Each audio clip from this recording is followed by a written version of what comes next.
Good afternoon, everybody, and welcome to this first or even inaugural podcast of mine, which I have creatively called the Qcast.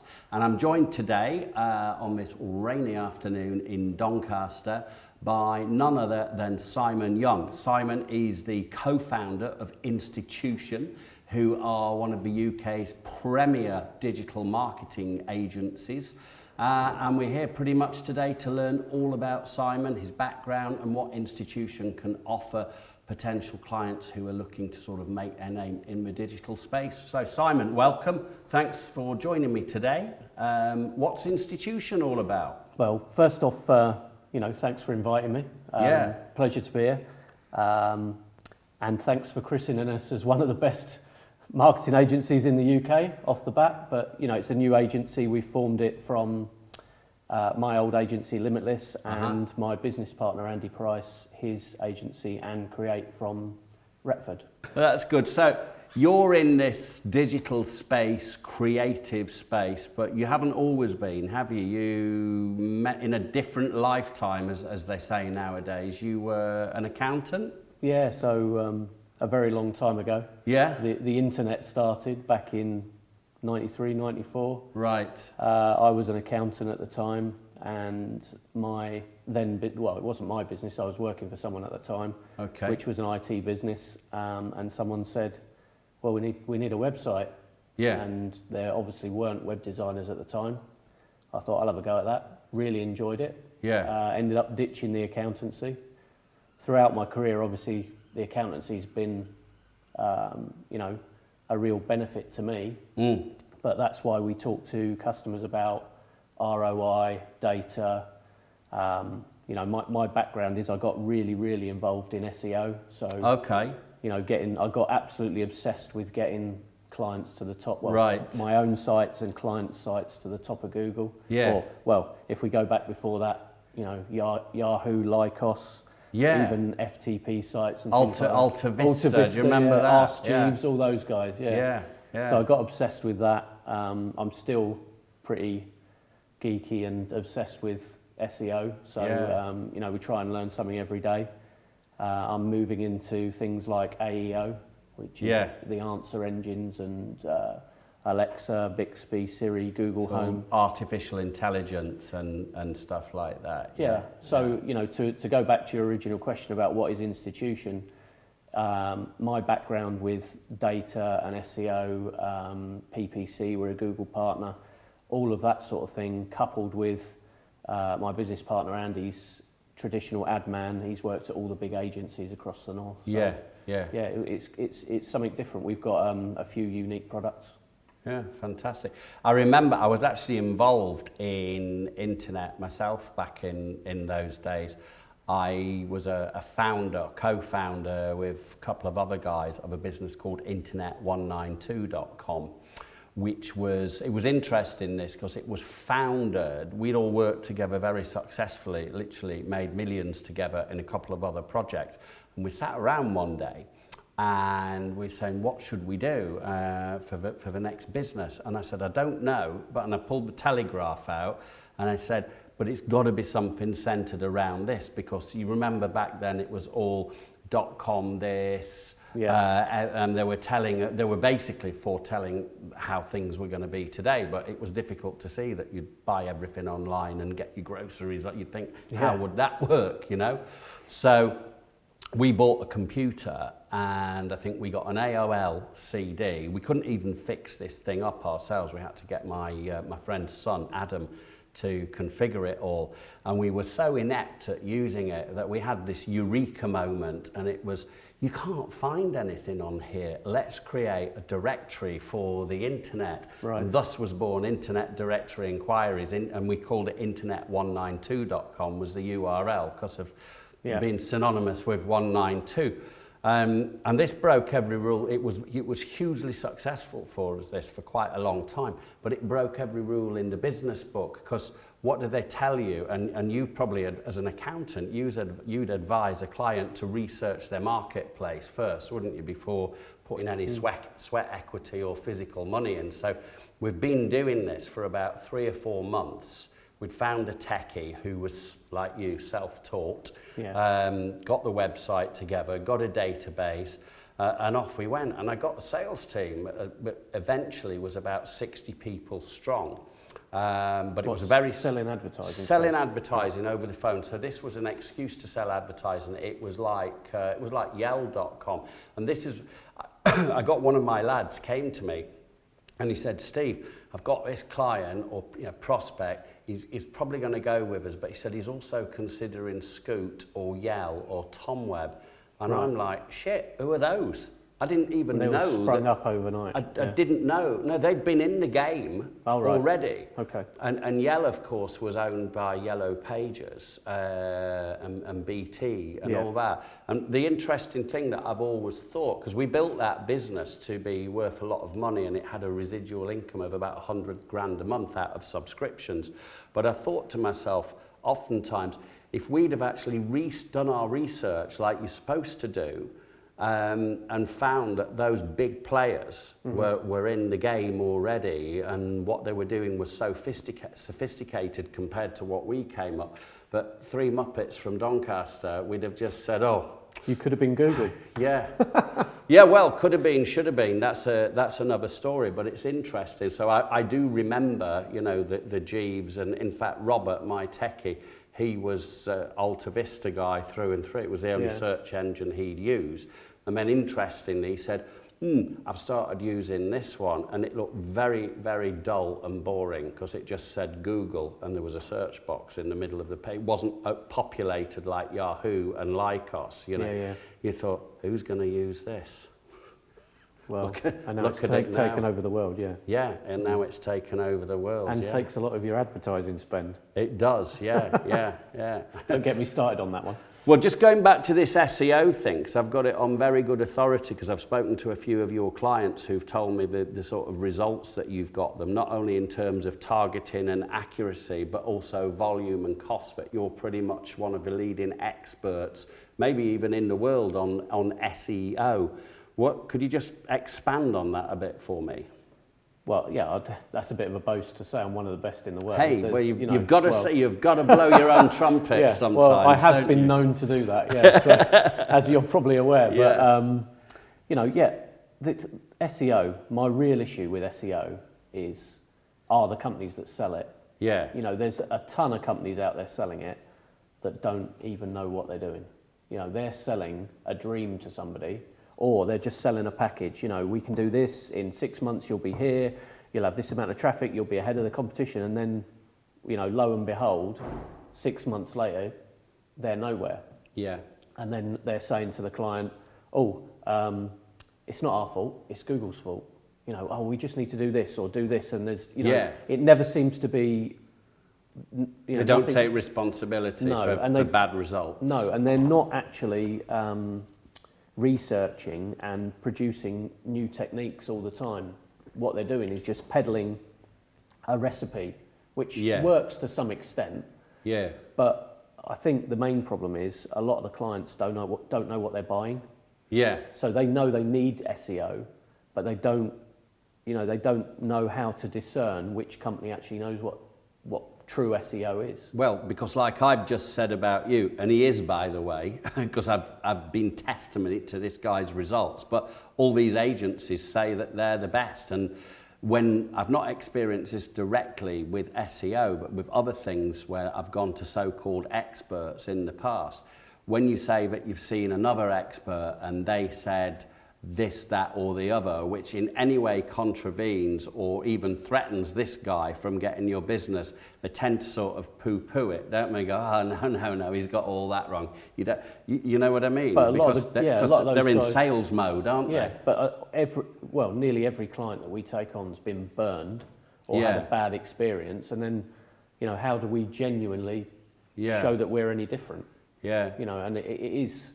I will be realistic with people and I will tell them exactly how it's going to be. And sometimes I've lost clients on the fact that, I've told them genuinely, you don't want SEO. Yeah. You really don't need it. Yeah. And hence we don't sell SEO as a service. Yeah. We sell a rounded marketing package, which SEO is becoming more about brand, getting your business out there in front of people. And it's a combination of visitors to your website, the right, Yeah. I was talking to you about what people are selling. A lot of people are just selling on-site stuff and, and blogging and a bit of social media, and they think that that's SEO or a bit of link building, and they're not building everything around it. It's a bit like when you do sales, it's a process and it takes time. Sure. I think it's best though to be really upfront with people and to be, to call a shovel a spade or spade a shovel, as the saying goes. I mean, I had a guy, so he had 3 or 4 different sales officers, and he had one up near Sunderland or somewhere. So I was doing remote training with, via webinar, live link with these guys, and there was about 9 or 10 of them. Sales manager was a proper live wire, and there was one guy in there who had good potential. The rest of them, they'd treat my my training. So, I mean, there was 2 of them. They were virtually levitating. They were that laid back. They just weren't interested, And after 2 sessions, I spoke with the owner of the business, and he said, "What do you think?" I said, "I might be shooting myself in the foot here and sort of making myself redundant. But if I were you, I'd close that office," because I knew it was costing him nearly 20 grand a month to keep it open. Yeah. And he said, "Why do you say that?" I said, "Well, they're all idiots. They're all they're proper from the shallow end of the gene pool, these people. They're only turning up for the basic. They have no interest in the business. They have no interest in the clients.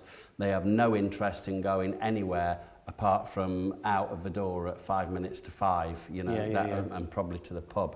And he said, "Well, you know what, thanks for that." He said, "You've just actually confirmed my suspicions. I'm going to close that next week." I mean, I went on to do similar sort of training with his management team in Manchester, but I think being straight John Bull up front and telling it warts and all is the best policy, don't you? Well, it's definitely cost us business, and I could be a multi-millionaire if I went out and peddled the recipe and, and people say, "Well, why on earth aren't you doing that then?" Well, to be fair, I've got principles, and I want to genuinely help people with their business. Yeah. And grow, we grow, they grow. I think you have to help people to really manage their expectations realistically. Yeah. So I'm getting from you a lot of these companies out there, they promise people the earth but sort of deliver very little, but they take the money anyway, and then they don't take responsibility. I've likened it to a pirate ship. Sailing down the high street, just reaching out into people's businesses and taking all this SEO money,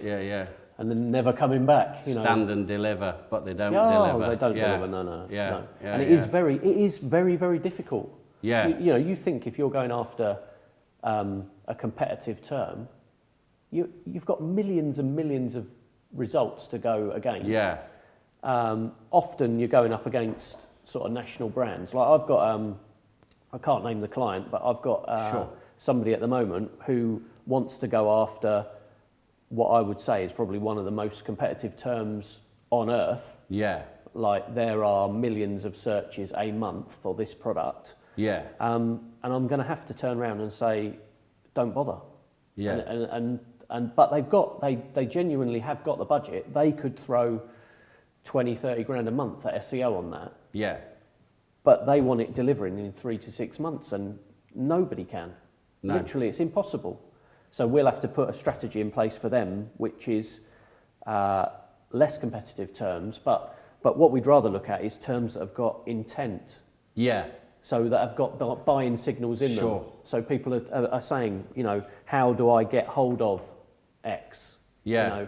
Where can I buy X? Sure. So those terms will produce quality traffic. Whereas the generic term that they actually came to us looking to rank for, there's tons more traffic for this term, you can see what I mean, but probably 80, 90% of it is not in a buying mood. Yeah. So it's sort of a waste anyway. So if you're focusing on intention or intent, as you say, that's probably somebody, I'm guessing, who is a lot more ready to avail themselves of that product or service because they're going, where can I, or a more specific phrase. Asking a question rather than just typing a keyword in, kicking the tires. Yeah. I just wanted to ask you as well. Things change, don't they? And people are very sort of change averse because it takes them from a place where they're nice and familiar. They're not necessarily comfortable, but are familiar. And with familiarity comes safety to a degree in people's perception.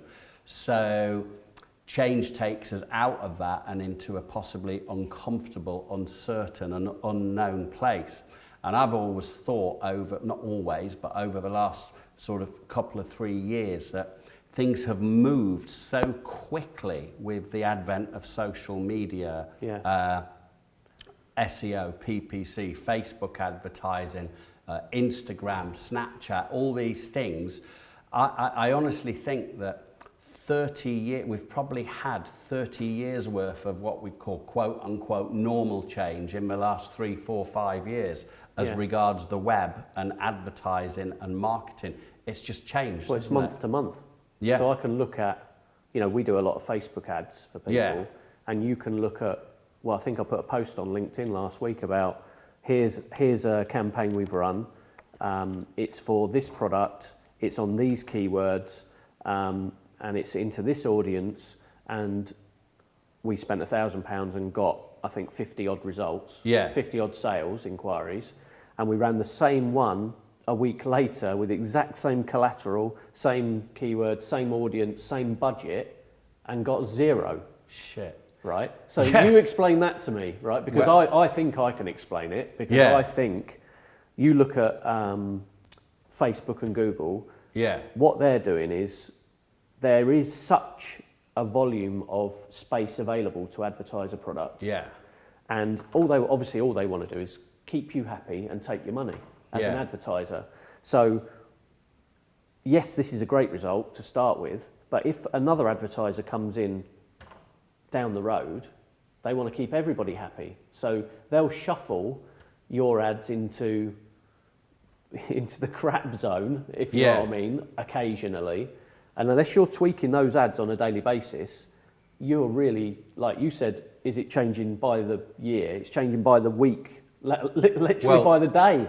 You just sort of inspired me to bring this up. They used to say, what made you successful or what worked 10 years ago or 5 years ago won't work at all or to the same extent nowadays. But to put into context what you're saying, what worked a month ago might not work at all today.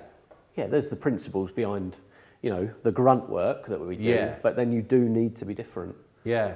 Well, what is it? Because I know I referred a client to you a little while back, and I know he was talking to me, and he said that you'd advised him about Facebook. They did have to spend $200, $250 a week or something, but for a period of time until Facebook saw that it was serious. I mean, is that like paying to get in the club or something? Oh yeah, absolutely. Yeah. Well, you think if you're Steve Quayle, you're sat there, you've had an ad running every week, week in out for a year. Yeah. Do you want any Joe Bloggs, Tom, Dick or Harry coming in and putting your ad in front of yours when he's only spending for a week? Well, so it's like saying, I'm going to let you have the inside front cover of the mag, because you're paying 10 grand a year. Well, are we going to let the inside front cover of the mag go to a guy who turns up and says, I want to pay 200 quid this week? And Facebook is exactly that formula. So what they're doing is, yes, month one, you'll spend. They want to learn that you're serious and you're going to actually get some traction. And then they'll let you in the game, and you see campaigns go, you know, next to nothing, and the client's like, oh, this isn't particularly great. Then we'd start getting some traction, and then you can get it to a level where you've drilled your cost per customer acquisition down to a probably lowest possible level. And then the customer will often say, well, let's spend a bit more and get further. But then you go through that same cycle again. So it's almost like going back to square one. Sure. But you have to you can't run one ad and just leave it. Because obviously the relevancy score goes down. The number of people interacting with it goes down. People get tired, they've seen it before. And then, so it is about continually developing the strategy, the creative, the placement, the audience, all of that. Yeah, so you've got to have a heightened sense of awareness at any one time about what's going on behind the scenes with the algorithms, with all these different platforms, Well, you see... It's a proper science, isn't it? It is a science, and you see people, you know, you've seen the boost button, haven't you, on Facebook? Yeah. That's the biggest con there ever was. Honestly, it's the biggest con there ever was in advertising, because... I know. I've used it. It doesn't work, does it? Well, all they're doing is they're going to show your content to people who like it and share it, not buy from it. Like, share, no buy. Yeah. What you want is the audience that's going to... Yeah, if you tried going into M&S food hall and getting a bag full of shopping, you go, shit, I've got no money with me, but look at all these likes that I've got. That's it, yeah. Can I pay with those? Yeah. It's not currency. No. Well, not yet, is and it? one of the big things that clients... I did a presentation to Evershed Sutherland. Oh, yeah. And we were talking to them about LinkedIn. Yeah. And one of their top lawyers said to me, you know, I don't feel like I'm getting anywhere with it. And I went, why is that, right? And it's because he put a post up. Yes, he gets 20, 30 likes, couple of comments. What does he actually get? He doesn't get somebody picking up the phone saying, I've seen your post, I need advice. Yeah. Here's my 10 grand fee, let's get on with it. Yeah. What he sees is, I've put up a post, I get my likes. I've put up a post, I get my likes. And 6 months later, he's pretty much doing the same thing. He's getting fed up with it because he's not seeing an end result. Yeah. Obviously, there's ways to track. Yeah. But there's no gratification. He's not getting any real gratification because he doesn't see. Yeah. But the consistency thing is really that's what is king. It's really important, that, isn't it? Yeah, it's really important. Yeah. I had a couple of questions to ask you, actually, if you don't mind. I was just going to say, though, I was just going to ask you, what is the average that people spend on this? Because it's leading me to another point, actually. But I mean, I've talked to people from who are in financial services, and because I know a lot of people from that industry. I used to be in it myself, and they're spending, 10, 20, 30, 40, sometimes 50 and 60,000 pounds a month across the board on social media and Google PPC, SEO strategies, etc. Is 20, 30 grand an average spend? Well, I've got clients who spend £500 a month through to clients who spend at that level. I think rather than looking at what you spend, if you look at cost per acquisition, then the quality of acquisition, so the quality of whether it's a lead or it's an order, so obviously size of order would be, or size of average order would be important at that point. But we do a lot of work with people to generate the leads and the inquiries. Right. And then it comes down to the quality of those. Yeah. So we'll analyse, were they good inquiries? What source did they come from? What did they cost? And then it's an easy sum. It's just, at that point, it's money in, money out. It's academic You're ROI. just buying. Yeah. Now, what's always I'm curious about, which leads to maybe into your sales questions for me, is that people will spend this amount of money on lead generation, and the prevailing attitude is, if there's not enough business coming in, we need more marketing budget. We need to be throwing more money at Google. We need to be throwing more money at Facebook, whatever. And oftentimes when you speak to companies about, I hate using this phrase, sales training, because I like to refer to myself more as an influencer or a mentor. I mean, I've been doing this for 35 years, you know. So I'm very experiential. I've been at the coal face for a long time. I still do sales as well as teach it. And mindset and personal development and positive mental attitude, all these things. I studied with Bob Proctor for a long time on that. I know him very well personally. So I'm often very surprised when people are reluctant to upskill. They're paying all this money for these sales leads to generate leads, but they're not upskilling the people who are dealing with them on the telephone. They're not keeping those people up to date, on point. So in some instances, they're not giving them any training whatsoever. And in some instances, they'll say stuff like, oh, we've got an in-house sales trainer. Well, I've spoke to people who are in companies who have the in-house sales trainer, and they've said, a lot of them have said to me, they treat it as a bit of downtime, because it's the same person coming in saying the same things in a different way time after time, as opposed to someone from outside coming in and taking it, with a different message. Shock factor, a bit of yeah. But like one of my biggest frustrations is providing a mass of leads, and then you go past the point where a sales team are they're mopping up all the. They're cherry picking all the good stuff off the top, and then there's still a massive chunk of that could have been converted. Yeah, they're not familiar with the free. You have to work a lead. Yeah, I mean, everybody, me included, you included, we all want that inquiry that rings up. they're looking for exactly what we offer, and we give them our first price, and they go, yeah, that sounds great. 100 leads, 100 sales. When can we start? What's your bank account? I'll wire you the money now. Send me a purchase. Whatever. Yeah, don't work like that in reality, does it? You know, that's a bit of a fantasy. You get the odd one like that, but for every one of those, there's 100 smacks in. You know, you got to kiss a lot of frogs. No, how many times have you got to chase a lead or touch Yeah. point to get them across the line? Yeah. You know, one of the things I talk about on LinkedIn is consistency, posting. Yeah. Well, committing to how often you can post. Yeah. So I talk to people about, if you're going to commit to posting, post once a week if that's what you can manage. You know, if you can manage once a day, great, but don't commit to do that and then 3 weeks later don't do it. Yeah. You know, so Yeah. you know, leads. The quality of leads is the bane of my life. Well, but leads are the lifeblood of most businesses, aren't they? I mean, they are. Without leads, without inquiries, you've not got new customers.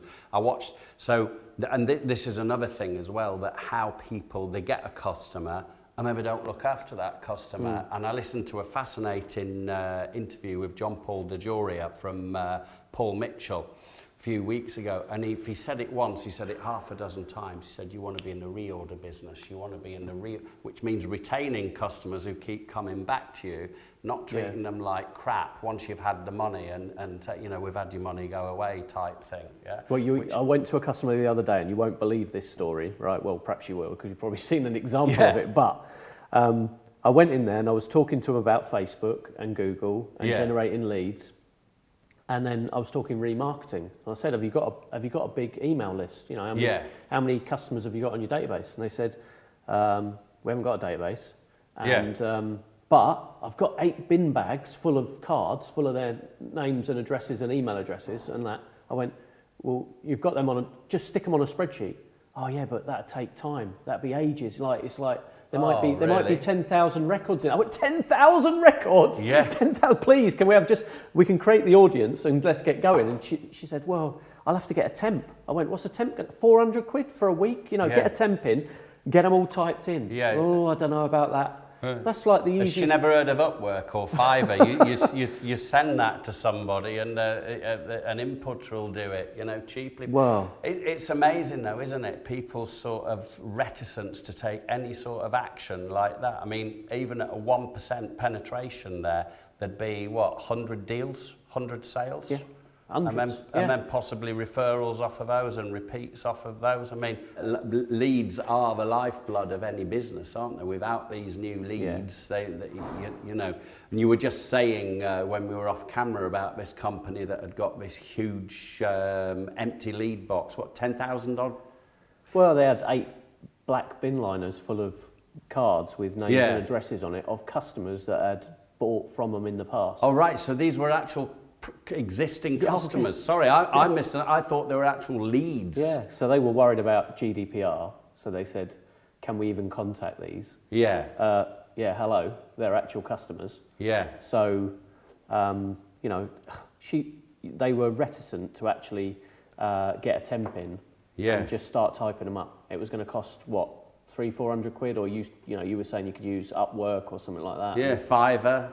Somebody on there. There's loads of freelancers, aren't there? The absolute beauty with that data is you could create an audience around it. Not only the audience of those actual buyers, but a lookalike audience. Yeah. So similar people that would be interested in the same product. Demographic. Yeah.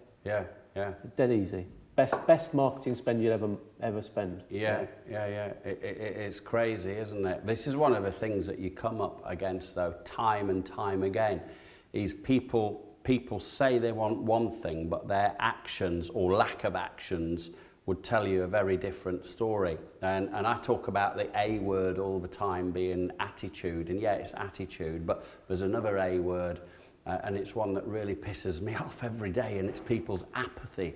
To actually, they just don't want to do anything, you know. Yeah. Where we struggle with people actually sort of fishing, right? And by that I mean they come to you and they talk the game, and they'll talk about they want marketing, and they talk about growth, and when it comes to the point of saying, "What's your budget?" Yeah. It's always, well, as little as possible. Yeah. Rather than, you know, we'll tell them what it needs to be. Yeah. And then they go, whoa, hold on a minute. You know, it's, Yeah. well, you know, that's way out of what we expected. And Yeah. like, well, but they've never actually thought.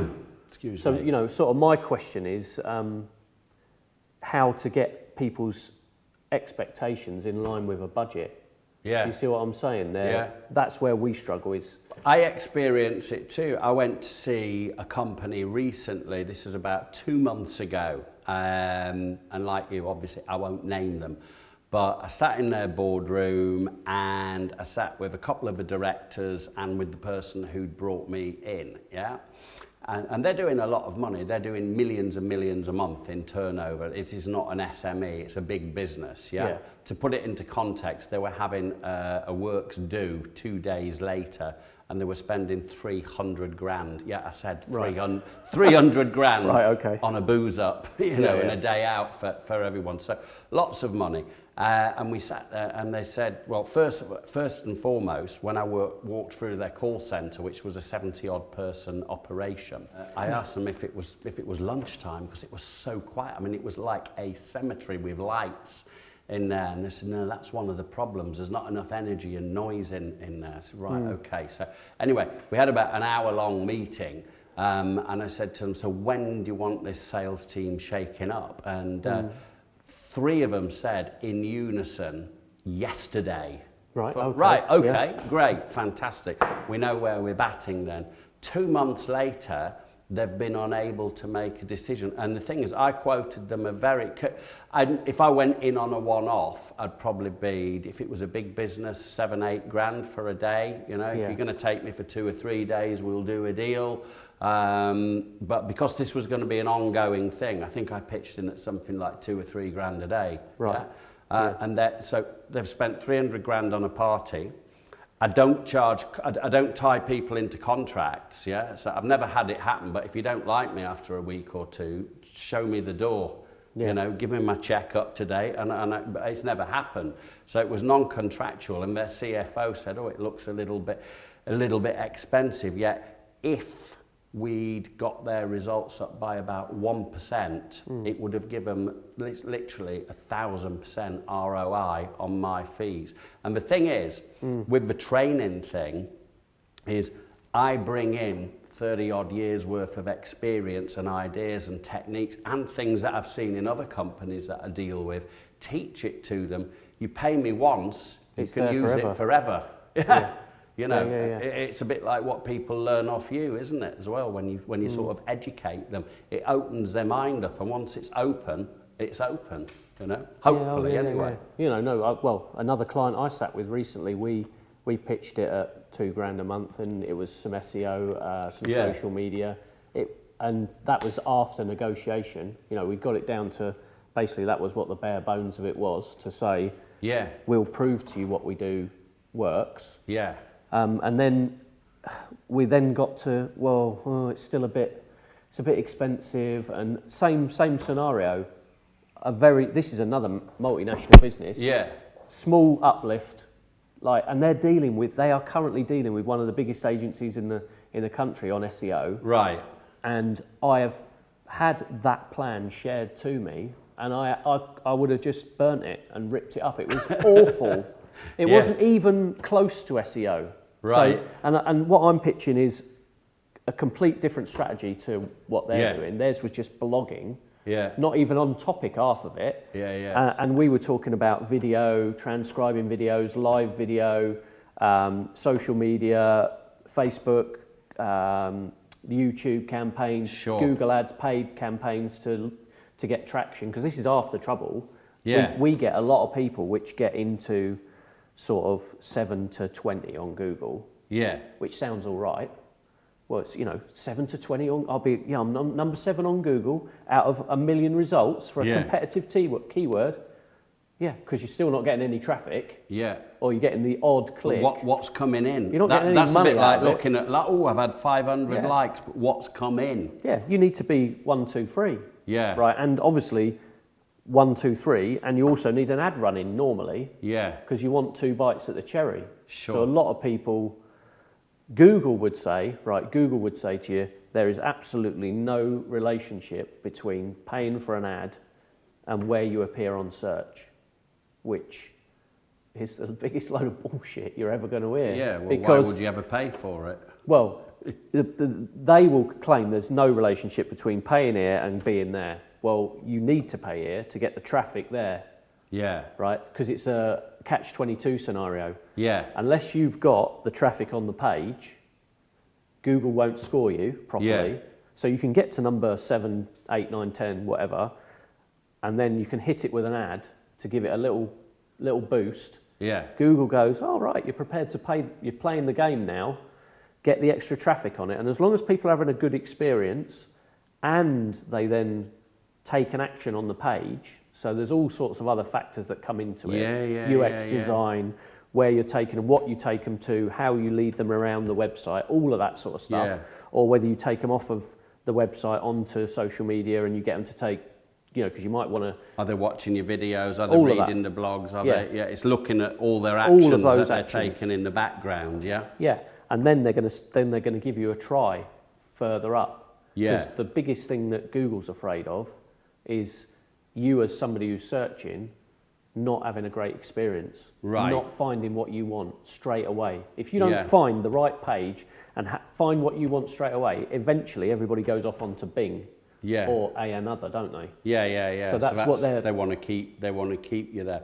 You know, the other day when we sort of fixed this up on the phone, you said you came up with a curious phrase that you wanted to talk about. Digital autism. Tell me what's that all about? Yeah, well, I'm a bit autistic. I think, like, my son's autistic, and I can see me in him, right? Yeah. So he's diagnosed, I'm not. But when I was there going through the whole process, you could see the consultant asking me lots of leading questions that, you know, and obviously I've grown up now. I'm able to hold a conversation with someone. But the issue we have, there's a whole generation coming up below us.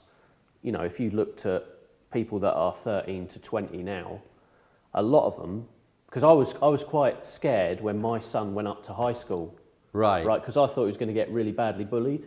Okay. You know, he's shy, he doesn't want to interact with people, and when he does, he's a bit kooky about it and a bit, you know, he's odd, right? He's, you know, he doesn't react how other kids do. And then when he went up, nothing happened, right? Didn't get bullied, wasn't standing out from the crowd, right? And I thought, how's that? And it's, I believe, right, I don't know whether you agree, it'd be interesting to hear your point of view, but when kids are so involved in their phones, they're literally communicating by text, 99%. You might have the odd emoji or a GIF or something like that, right? But when there's no emotion in that. Yeah.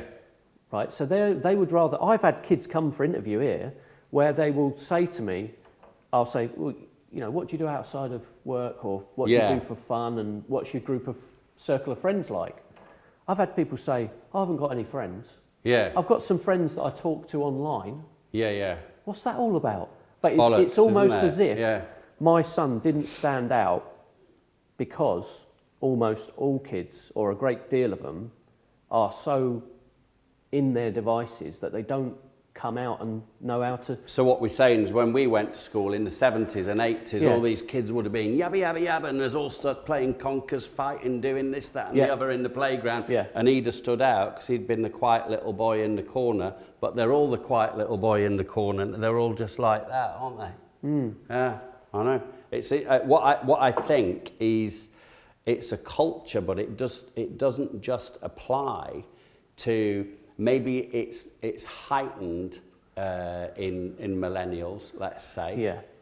But it applies to people. I find it all the time. So yeah, you'll start off with texts on LinkedIn or Facebook. What I noticed, the minute you get a good rap going with somebody on Facebook about business, I just say, well, here's my number. It's 07 blah blah blah blah blah blah. Give us a call. What's your number? It goes dead. It's like they are fucking shit scared to speak to anybody. Excuse my French. Yeah, oh no, totally. They're scared. LinkedIn, they're a bit better. But I mean, there's in text, you can get so far and everything's got its place, right? But I think that, as you say, there's no emotion, there's no colour, there's no real context. You don't get the context. There's no vibe or anything like that. Well, the other thing is we're sat here talking to each other. Yeah. You can see my face moving. Yeah. Whether I'm engaged, all of that. Yeah. You can't do that. Yeah. Digitally. And yeah, there's no colour, there's no concept, and there's no humour as No. well. I mean, you've just got to get, there's no humour. Humour leads me to the word humanity. Yeah? There's no humanity in it. It's sterile. Yeah, and what I don't get about people, you see these adverts on the television about the kid getting bullied, don't you? With all the text just keep coming through. They say sticks and stones. So that's portrayed very, very sadly. But people, they won't interact nowadays as much on the phone or face to face. I mean, we can do videos on WhatsApp, and all this is free. But they feel compelled to respond. And there was some stuff about this, about, a thread that I got involved talking about on LinkedIn about haters and negative commenters and how should I deal with them. Well, there's two things: tell them to fuck off and block them, or just ignore them. But don't get drawn into that trap of trying to justify yourself to other people. Just like that. They're not important, you know. I just don't get why people feel compelled to respond. And then the idiot who started it says something else. And now... Oh, it's just setting a match under it, isn't it? Let's have another fight. We've all used you that take type of technique. Take the wind out of someone's sails so easy by just ignoring them and blocking them. It's the easiest thing in the world. You saw my post I put on LinkedIn about putting a mobile phone policy in work. Oh yeah. So we basically said, you can't have your phone on your desk because it's distracting you. And I jokingly put, well, if you're caught with your phone on your desk, you can have it taken away till the end of play. Like school. Yeah. And if you catch you with it on your desk twice, you're not allowed to bring it in. And I got called, on LinkedIn, a Nazi. And I run in a concentration camp. I wouldn't want to work for you, blah, blah. The worst person in the world, basically, because, people were saying, well, what if there's an emergency? Somebody, we have a landline, but... and they know where. This is the other thing, though, as well. That's everything's a double-edged sword, and nearly everything, isn't it? It's a double-edged sword in life. And so all this was something else which came up in a post today. Everyone's got an opinion, Earl Nightingale, who was Proctor's mentor, he said, I wish I'd said this, but I've regurgitated it enough times to think that I probably did. He said, opinions are the cheapest commodities in the world. And what I add to that is that, and everyone is full of them. They're all brimming with their own stupid, self-centered, whatever, experience related or whatever. They've been influencers. They've got all these silly opinions, and they're just waiting for an opportunity to regurgitate them over whoever will listen, and then get involved in these online fracas about a complete load of bullshit. Well, I saw a tweet, you'll like this one, I saw a tweet this week about one of the comments on it, because we'll go to the tweet afterwards, but one of the comments was, nobody should ever have to feel bad, right? Yeah. You should never have to fal bad. You never have to go through... I wish I'd read that yesterday. I felt like shit, my IBS was playing up. No, but I'm talking...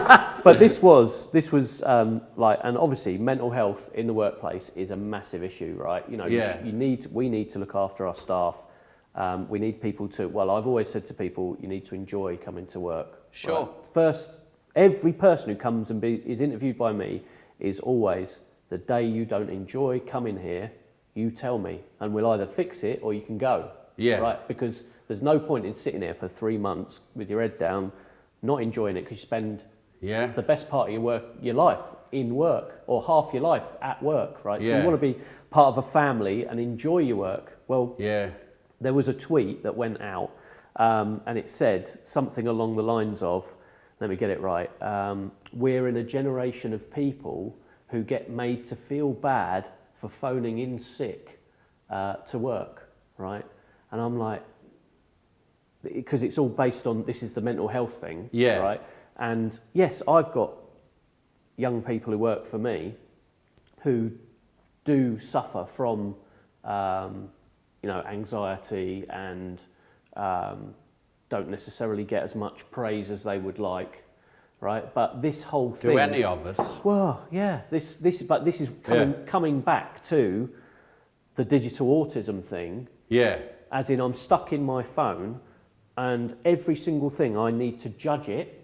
First off, I'm going to decide: do I like it? Don't I like it? Yeah. Am I going to press like? Am I not? You know, Yeah. I even had my mum phone me up. Right, my mum's 70. Yeah. Phone me up and say, the day after she'd posted a photo, you haven't liked my photo. Oh yeah. I'm like, hey, you having a laugh? I'm busy. It's Yeah. not that I don't like it. I genuinely do like it. I just haven't been bothered to press the button. Yeah. Yeah. You know, this is what we're coming to.